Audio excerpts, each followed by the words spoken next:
Bener, memotivasi anak untuk terus berkarya itu mudah. Nggak mudah loh ya. Saya akan bahas rahasianya memotivasi anak supaya terus berkarya sebanyak mungkin. Tapi sebelum itu, jangan lupa Anda subscribe channel saya dulu, nyalakan loncengnya. Hampir semua orang tua punya keluhan yang sama ketika mereka menginginkan anaknya lebih banyak menghasilkan karya, tidak hanya sekedar menonton atau membaca atau menikmati karya orang lain ya. Kenapa? Memang anak-anak itu biasanya minatnya masih berubah-berubah ya.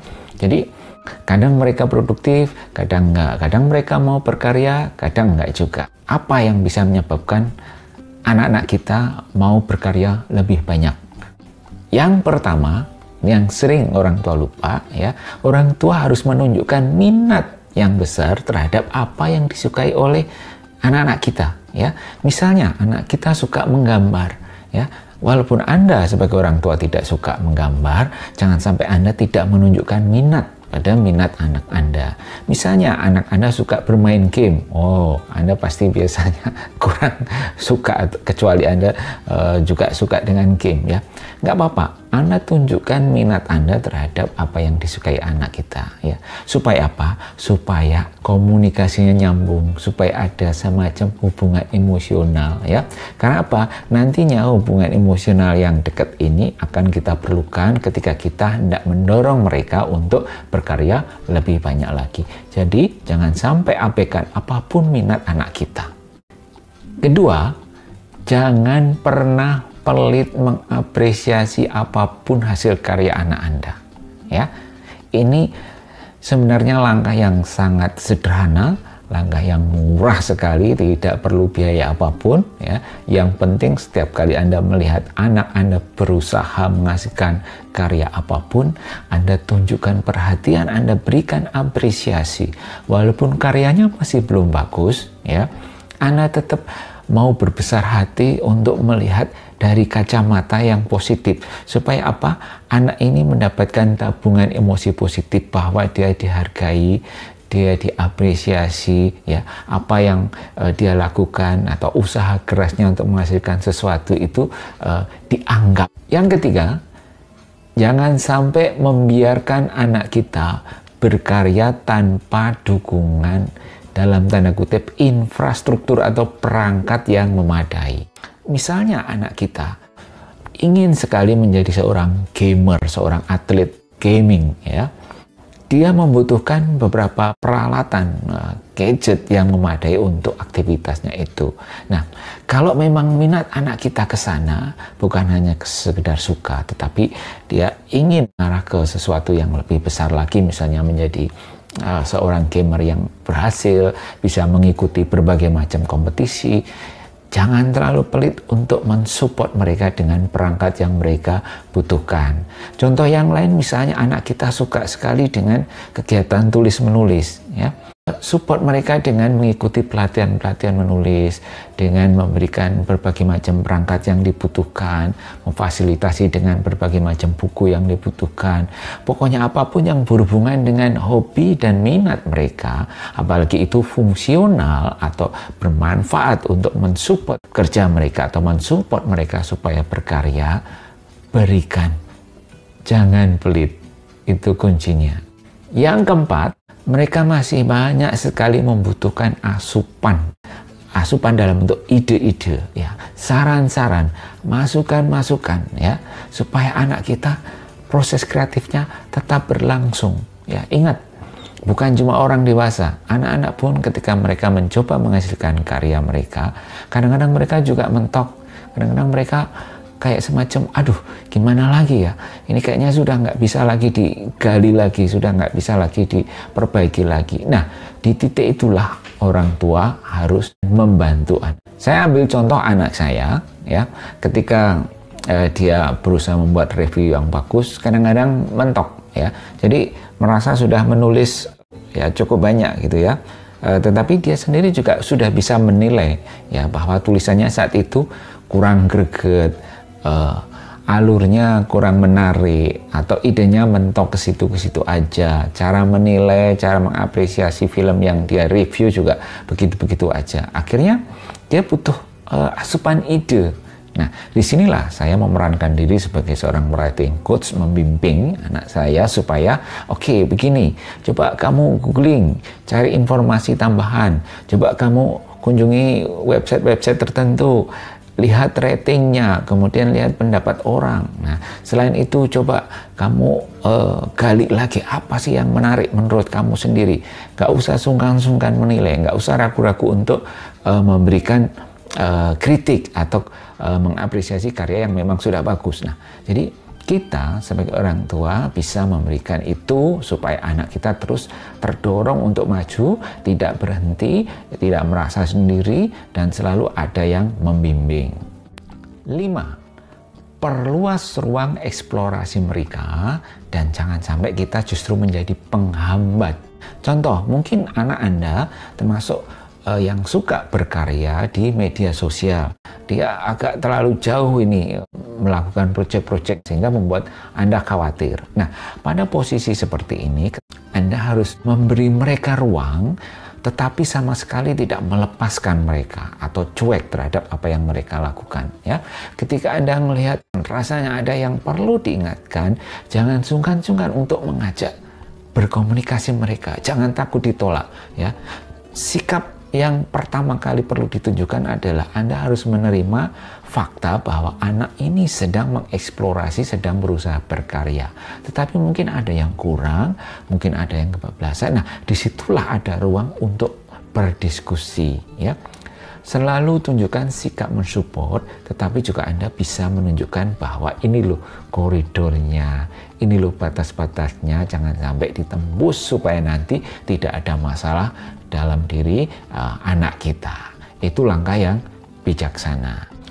Kena saatnya Anda untuk membagikan tips, trik, cara-cara, kiat atau strategi atau apapun ya yang bisa membuat karya anak Anda semakin maju, ya, progresnya kelihatan jelas, ya, karena orang tua biasanya kaya sekali dengan pengalaman, ya. Nah, anak juga membutuhkan hal-hal seperti itu, butuh pengetahuan, butuh dukungan orang tua yang memang lebih berpengalaman di bidangnya. Misalnya apa yang ditekuni anak Anda itu bukan bidang Anda, ya, tidak apa-apa. Sebagai orang tua Anda juga tetap bisa mensupport mereka dengan cara seperti apa? Anda googling, Anda cari di YouTube segala macam tutorial yang bagus yang menurut penalaran atau logika Anda ini sangat tepat, sangat cocok. Oke, Anda cari semua informasi tersebut dan kemudian Anda berikan kepada anak Anda diskusikan, ya, supaya prosesnya adalah ada interaksi, ada proses diskusi, ada pembahasan, ya, sehingga anak tidak merasa mereka digerojok dengan informasi yang sifatnya keharusan, tetapi itu merupakan pilihan buat mereka. Nah, di sini Anda sudah berperan sebagai orang tua yang sangat support terhadap anak dalam proses mereka berkarya. Yang ketujuh, jadilah fans berat bagi karya anak-anak Anda. Posisi sebagai fans berat ini dalam artian Anda akan lebih mengutamakan apresiasi, lebih mengutamakan pada kebanggaan yang bisa Anda rasakan juga ketika mereka berhasil membuat sebuah karya. Bisa membayangkanlah bagaimana rasanya sebagai seorang fans itu seolah-olah artis atau tokoh atau penyanyi atau bintang yang kita idolakan itu, yang kita suka itu hampir tidak ada cacatnya, ya.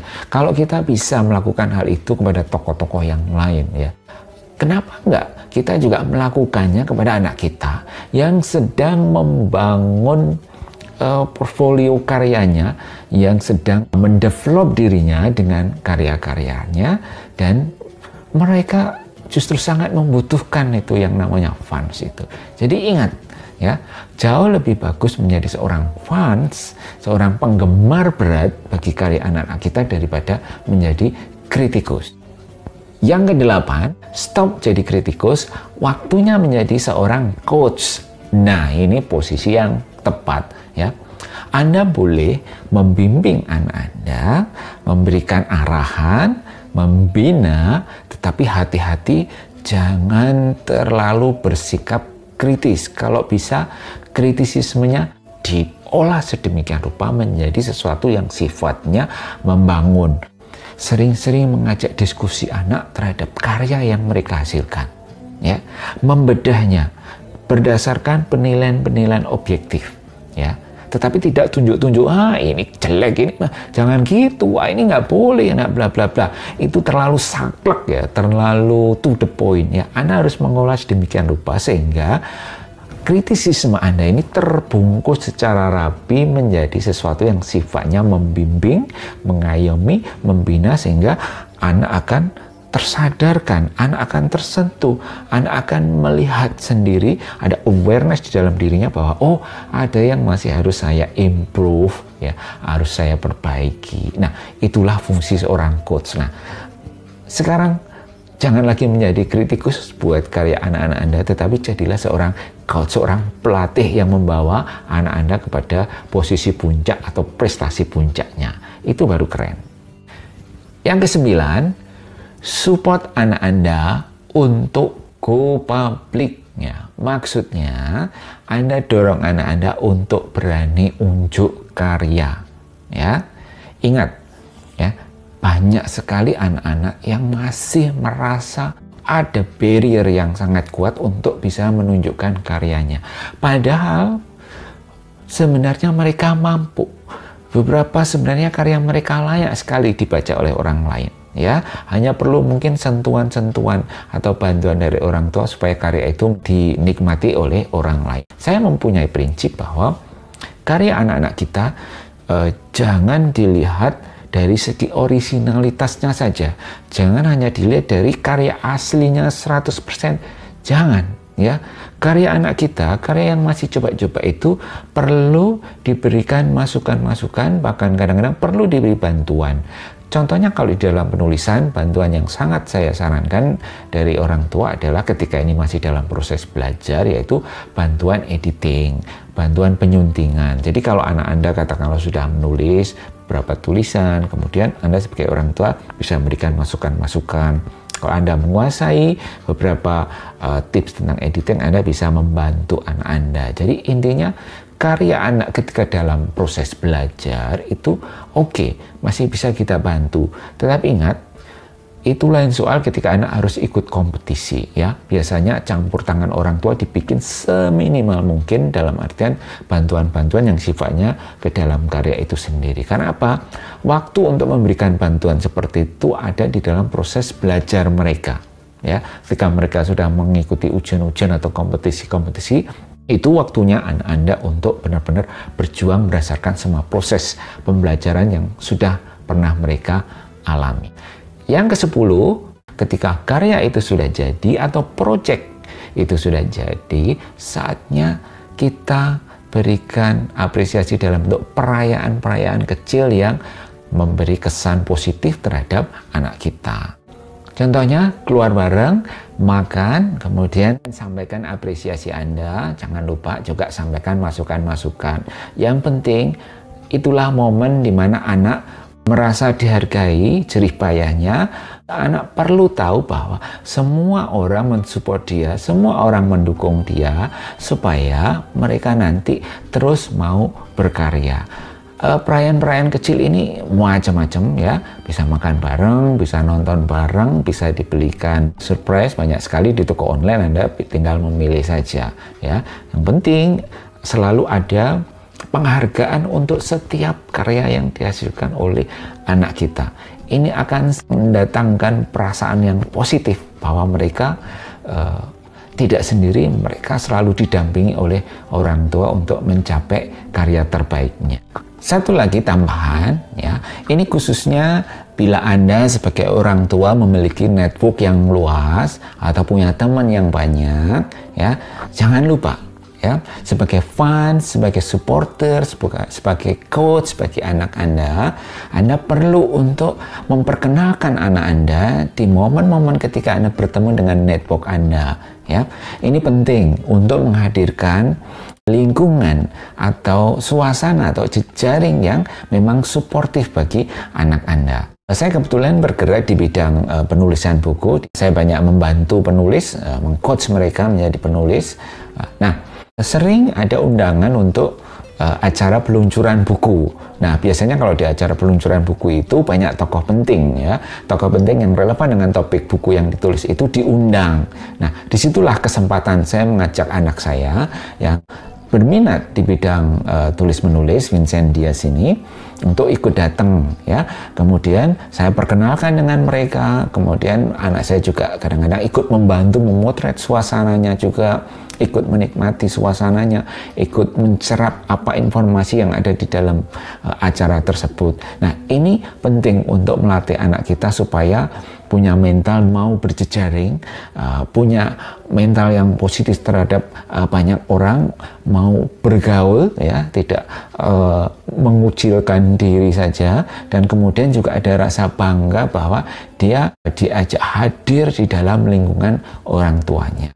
Ini hal-hal yang sebenarnya sedikit boleh bilang sepele lah ya, tetapi ini namanya pergaulan. Nah, anak kita perlu didorong dan diajak ke sana supaya anak kita ini mendapatkan semacam vibrasi positif dari lingkungan orang tua.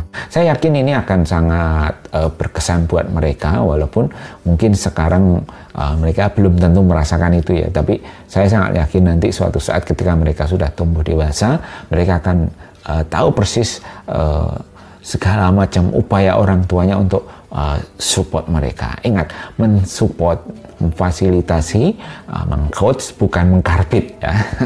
Terima kasih sudah menonton video saya. Jangan lupa subscribe channel ini, bunyikan loncengnya supaya nanti dapat update setiap video-video baru saya. Dan jika Anda punya pertanyaan, silahkan komentar di bawah, nanti kita bisa diskusikan. Oke?